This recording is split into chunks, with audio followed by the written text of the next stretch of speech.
വല്ലവനെ എന്നും ആരാധിക്കാം. ഹല്ലേലൂയാ പാടി ജയം ഘോഷിക്കാം.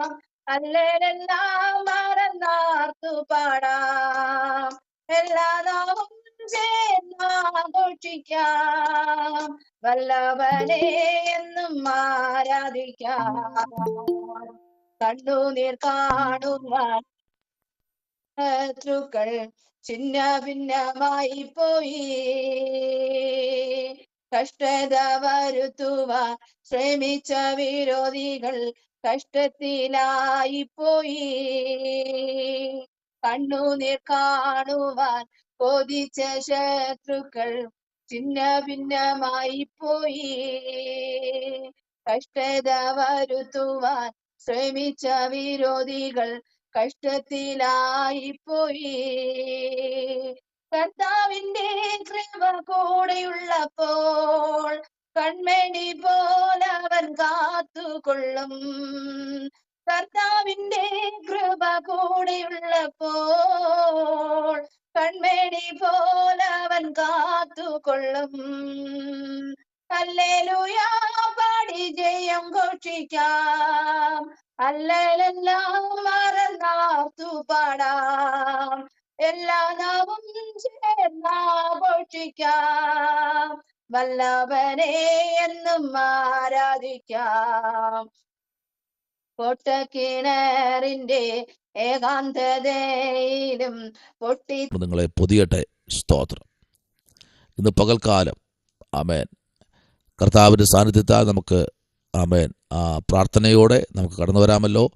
യെശയ്യാപ്രവാചകന്റെ പുസ്തകം 41-ാമത്തെ അധ്യായം അതിൻ്റെ സ്തോത്രം 15-ാമത്തെ വാക്യത്തിലേക്ക് വരുമ്പോൾ നമുക്ക് ഇന്നത്തെ ധ്യാനത്തിനായി 15-ാമത്തെ വാക്യത്തിലേക്ക് വരാം. ഇതാ ഞാൻ നിന്നെ പുതിയതും മൂർച്ചയുള്ളതുമായി പല്ലേറിയതും ആയ മെതിവണ്ടിയാക്കി തീർക്കുന്നു. നീ പർവ്വതങ്ങളെ മെതിച്ച് പൊടിക്കുകയും കുന്നുകളെ പതറുപോലെ ആക്കുകയും ചെയ്യുന്നു. സ്തോത്രം. വളരെ അനുഗ്രഹിക്കപ്പെട്ട ഒരു വാക്യമാണ് നമുക്കിവിടെ കാണാൻ കഴിഞ്ഞത്. നമുക്കറിയാം ഇസ്രായേലിനെ കുറിച്ചാണ് അവിടെ പറഞ്ഞിരിക്കുന്നത്. യാക്കോബ് ദൈവസന്നിധിയിൽ നിലവിളിക്കുകയും പ്രാർത്ഥിക്കുകയും ദൈവത്തിൻ്റെ മുൻപിൽ ആമേൻ വരികയും ചെയ്ത യാക്കോബിൽ ഒരു വലിയ വീണ്ടെടുപ്പ് അവിടെ കാണുവാൻ കഴിഞ്ഞു. സ്തോത്രം. അവിടെ യാക്കോബിൽ കൂടെ ദൈവത്തിൻ്റെ ആത്മാവ് ഇടപെടുകയാണ്. അവിടെ പുഴുവായ യാക്കോബെ, ഇസ്രായേൽ പരിശേ എന്നൊക്കെ പറഞ്ഞിട്ട് ഭയപ്പെടേണ്ട, ഞാൻ നിന്നെ സഹായിക്കാം എന്ന് യഹോവ അരുളി ചെയ്യുന്നു. നിന്റെ വീണ്ടെടുപ്പുകാരൻ ഇസ്രായേലിൻ്റെ പരിശുദ്ധൻ തന്നെ എന്നൊക്കെ അവിടെ പറഞ്ഞ ശേഷം പറയുകയാണ്, ഇതാ ഞാൻ നിന്നെ എന്ത് ചെയ്യുന്നു, പുതിയതും ആമേ മൂർച്ചയുള്ളതുമായ. അപ്പോൾ ഈ 41-ാമത്തെ അധ്യായം നമ്മൾ പഠിക്കുമ്പോൾ 41-ാമത്തെ അധ്യായത്തിനകത്ത് 29 വാക്യങ്ങൾ അടങ്ങുന്ന ഈ അധ്യായത്തിനകത്ത് ഒരു വലിയ ദൈവത്തിൻ്റെ പ്രവൃത്തി നമുക്ക് കാണുവാൻ കഴിഞ്ഞു. പരിശുദ്ധാത്മാവ് എപ്പോഴും ഭക്തന്മാരോട് സംസാരിക്കുന്ന ദൈവമാണ്. ആമേൻ. അവരെ ചേർത്ത് പിടിക്കുന്ന കർത്താവാണ്. ഇവിടെ 10-ാം വാക്യം പറയുന്നത്, നീ ഭയപ്പെടേണ്ട, ഞാൻ നിന്നോട് കൂടെ ഉണ്ട്. ഭ്രമിച്ചു നോക്കേണ്ട, ഞാൻ നിന്റെ ദൈവമാകുന്നു. ഞാൻ നിന്നെ ശക്തീകരിക്കും, ഞാൻ നിന്നെ സഹായിക്കും. എൻ്റെ നീതിയുള്ള വലം കൈ കൊണ്ട് ഞാൻ നിന്നെ താങ്ങും. Praise the Lord. അപ്പോൾ ദൂത് കൊടുക്കുമ്പോൾ ആമേൻ അതിൻ്റെ നിഴലും പൊരുളും വരാൻ പോകുന്നതും ആമേൻ എല്ലാം തൻ്റെ ഭക്തനോട് പറഞ്ഞ് തന്നെ ഒന്ന് ഉറപ്പിക്കുകയാണ്. ഇന്ന് പകലിൽ ദൈവകുഞ്ഞെ, നിന്റെ ദേശത്ത് ദൈവം നിന്നെ മാനിക്കുമെന്ന് പറഞ്ഞാൽ ഉറപ്പായിട്ടും ദൈവം നിന്നെ മാനിക്കും. ആമേൻ. നോയികെ 16-ാം വാക്യം പറയും, നീ അവയെ പാറ്റും, കാറ്റവയെ പറപ്പിച്ചു കൊണ്ടുപോകും, ചിതറിച്ചു കളയും. നീയോ യഹോവയിൽ ഘോഷിച്ച് ഇസ്രായേലിൻ്റെ പരിശുദ്ധനിൽ പുകഴും. ആമേൻ. അപ്പോൾ ദൈവം നിന്നിൽ കൂടെ ചെയ്യാൻ പോകുന്ന ശുശ്രൂഷ ഭയങ്കരമായിരിക്കും. ദൈവം ഒന്ന് ചെയ്യാന്ന് പറഞ്ഞാൽ ഒരിക്കലും മാറ്റിവെക്കുന്ന ദൈവമല്ല. അതേപോലെ ദൈവം നമ്മെ കൊണ്ട് ചെയ്യിക്കും. സ്തോത്രം. ഇതുവരെ നമ്മൾ കാണാത്തൊരു വലിയ ദൈവപ്രവൃത്തി നമ്മെ കൂടി ദൈവം ചെയ്യിക്കും, കാണിക്കും ദൈവം. അപ്പൊ അതിനു വേണ്ടത് യാക്കോബിനെ ദൈവം വിളിച്ചാണ്, പുഴുവായ യാക്കോബെ, സ്തോത്രം, ഇസ്രായേൽ പരിശേ.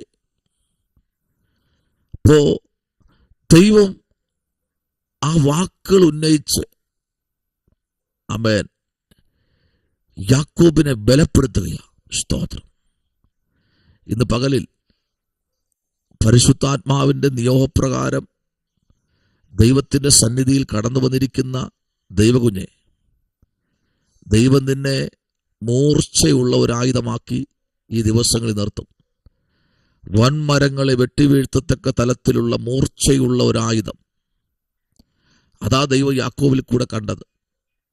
ഇതുവരെ ആർക്കും ചെയ്യാൻ കഴിയാത്ത വലിയ കാര്യം ഞാൻ നിന്നിൽ കൂടെ ചെയ്യിക്കുമെന്ന് ദൈവത്തിന്റെ ആത്മാവ് വളരെ ശക്തമായി യാക്കോബിനോട് പറയുക.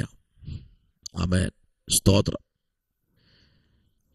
അപ്പോൾ ദൈവത്തിന്റെ പ്രവൃത്തി തൻ്റെ മേൽ ദൈവം അയക്കുമ്പോൾ എല്ലാം പ്രത്യാശയുടെ ദൂതുകളാണ് തന്നെ അറിയിക്കുന്നത്.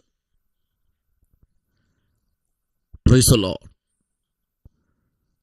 ദൈവത്തിന്റെ മുൻപിൽ പ്രാർത്ഥിച്ചും ആരാധിച്ചും ദൈവം പറയുന്ന വാക്കുകളെ അനുസരിച്ച് നടക്കുന്ന ഒരു തലമുറയുടെ മേൽ ദൈവപ്രവൃത്തി വെളിപ്പെടുത്തി. കണ്ടോ, 8-ാം വാക്യം, നീയോ എൻ്റെ ദാസനായ ഇസ്രായേലെ, ഞാൻ തിരഞ്ഞെടുത്ത യാക്കോബെ, നിന്റെ സ്നേഹിതനായ അബ്രഹാമിന്റെ സന്തതിയെ, നീ എൻ്റെ ദാസൻ. കണ്ടോ, അപ്പൊ ദൈവം ഒരിക്കലും ഒരു മനുഷ്യനെയും തള്ളിക്കളയുന്ന ദൈവമല്ല, ചേർത്ത് പിടിക്കുന്ന. പലപ്പോഴും നമ്മൾ ദൈവം തള്ളിക്കളയും. സങ്കടം വരുമ്പോൾ, ഒരു വേദന വരുമ്പോൾ ദൈവത്തെ തള്ളിക്കളയുന്നവരാ. എന്നാലും ദൈവം കണ്ടില്ലല്ലോ, എൻ്റെ ആവശ്യത്തിന് ദൈവം ചെയ്തില്ലല്ലോ എന്നൊക്കെ നമ്മൾ കുറ്റം പറയാറുണ്ട്, ദൈവത്തെ നമ്മൾ പഴിക്കാറുണ്ട്. വേണമെങ്കിൽ വേണ്ടുന്ന ആരാധനയെ മുടക്കി വീട്ടിനകത്തിരിക്കാറുണ്ട്, പ്രാർത്ഥിക്കത്തില്ല, ബൈബിൾ വായിക്കത്തില്ല. കാരണം ആമേൻ, സ്തോത്രം, ബൈബിൾ ഉണ്ടല്ലോ, അപ്പന് മക്കളോട് കരുണ തോന്നുന്നത് പോലെ അല്ലേ. അപ്പോ ആ കരുണയുടെ അകത്തളങ്ങളിലേക്ക് ദൈവം നമ്മെ ഇറക്കുമ്പോൾ അപ്പനോട് എന്ത് മക്കൾക്ക് ചോദിക്കാം. സ്തോത്രം.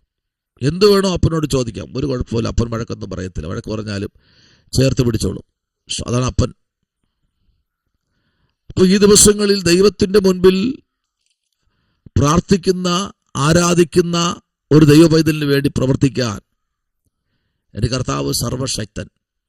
ആമേൻ, സർവശക്തനായ ദൈവം. സങ്കീർത്തനങ്ങളുടെ പുസ്തകം പഠിക്കുമ്പോൾ 48-ാമത്തെ സങ്കീർത്തനം നമ്മൾ പഠിക്കുമ്പോൾ 48-ാമത്തെ സങ്കീർത്തനം നമ്മൾ പഠിക്കുമ്പോൾ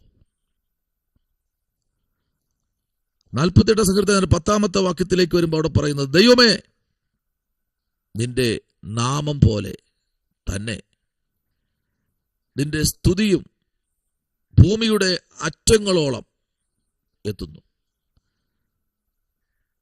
നിന്റെ വലം കൈയിൽ നീതി നിറഞ്ഞിരിക്കുന്നു.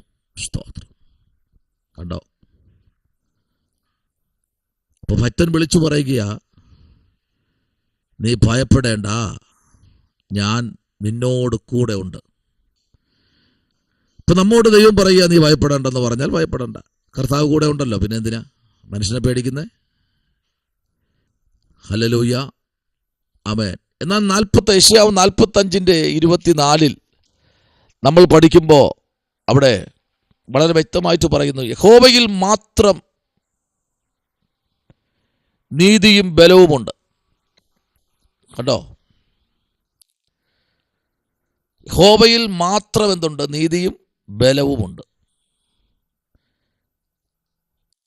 വേറെ ആരിലുമില്ല എന്നാണ്, ദൈവത്തിൽ മാത്രം.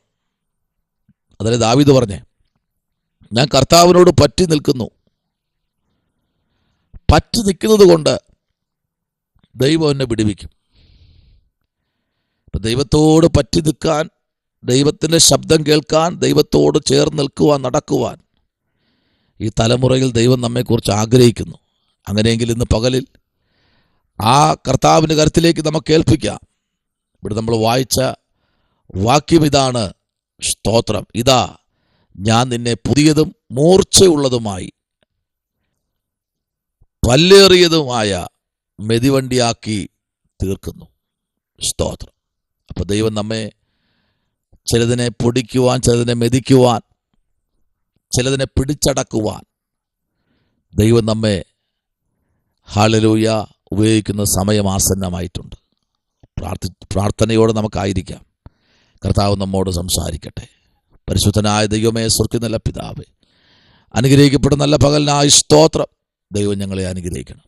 കർത്താവിൻ്റെ കൃപയെ ഞങ്ങളെ പൊതിയണം, അത്ഭുതം ചെയ്യണം. യേശുവിൻ അൻപുള്ള നാമത്തിൽ തന്നെ. ആമേൻ. God bless U.